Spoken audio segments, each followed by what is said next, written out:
Les influences de la connaissance. Le sujet connaissant n'est pas neutre. Le double jeu de la connaissance.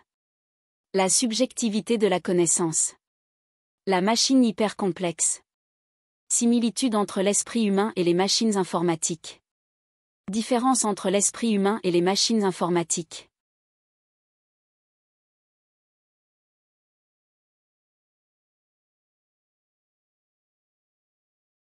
La quête de connaissance de la nature ne peut être séparée de l'analyse de la connaissance elle-même.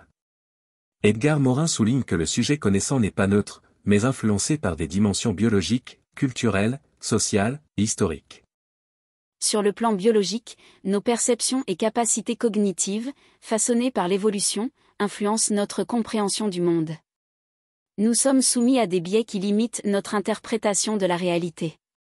Culturellement, chaque société façonne ses propres systèmes de croyances et valeurs, qui influencent la manière dont nous comprenons et interagissons avec la nature. Nos perceptions de la réalité sont donc marquées par les traditions, récits et normes de la culture à laquelle nous appartenons. Historiquement, les expériences personnelles et collectives jouent un rôle dans la manière dont nous appréhendons la nature, et une approche historique permet de comprendre les évolutions de la connaissance au fil du temps. Morin montre que la connaissance peut être à la fois un outil de progrès et d'oppression, de libération ou d'aliénation.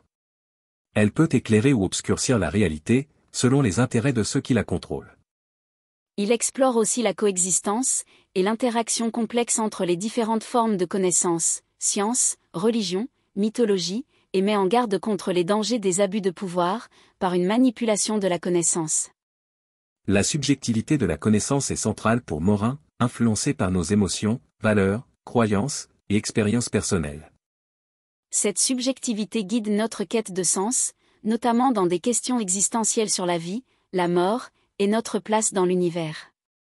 Morin insiste sur l'importance de l'ouverture à l'incertitude et à la complexité, avertissant des dangers d'une vision dogmatique du savoir, qui limiterait notre compréhension du monde dans toute sa diversité. Edgar Morin explore l'impact des avancées technologiques, notamment l'informatique et l'intelligence artificielle, sur notre manière de concevoir la connaissance et la cognition. Les systèmes informatiques modernes, capables de traiter de grandes quantités de données, sont devenus des outils indispensables dans la recherche scientifique, la prise de décision, et la résolution de problèmes complexes.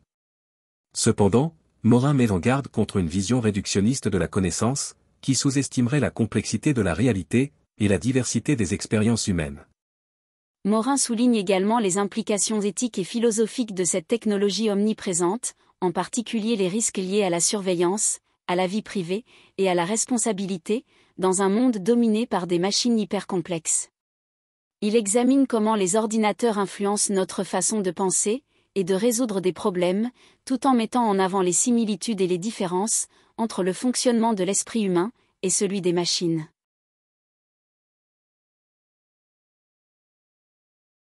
Les ordinateurs, comme le cerveau humain, traitent des informations pour résoudre des problèmes. Ils peuvent simuler des processus cognitifs complexes et modéliser certaines fonctions du cerveau, telles que la mémorisation, l'analyse et la résolution de problèmes.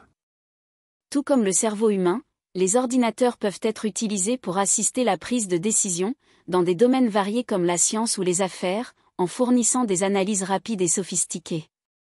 Les deux systèmes peuvent interpréter des ensembles de données très vastes, pour en extraire du sens et des solutions, bien que les machines le fassent avec une rapidité et une précision supérieures à celle de l'humain.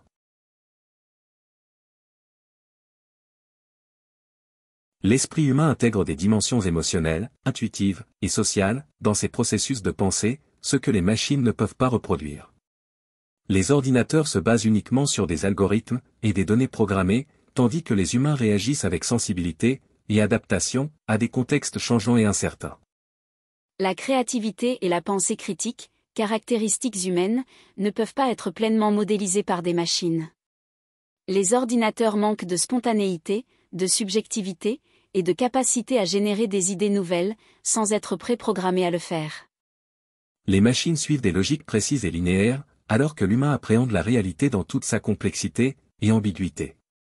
Morin met en garde contre une dépendance excessive à la technologie, qui pourrait réduire la pensée humaine à une série de processus mécaniques.